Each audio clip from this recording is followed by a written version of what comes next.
Hello guys, welcome back to this channel. In this today's video, I'm going to show you how to find Annie in Heartopia latest update.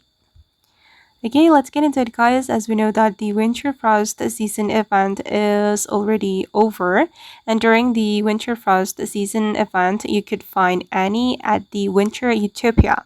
But now the Winter Utopia is gone, so Annie has moved to new location. Then I'm going to show you where you can find Annie in Heartopia new update. Okay guys, Annie has moved to the central square. She's right here. So if you want to find her, you can go to the central square.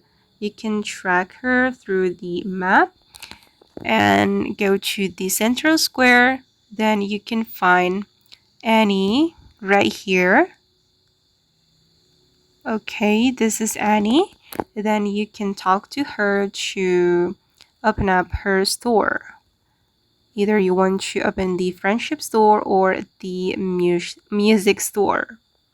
Okay, just like this. And I'm going to buy action. Let me buy this one. Okay. Okay guys, and that's how you can find Annie in Heartopia new update. I hope this video will be useful for you. Thank you so much for watching and bye!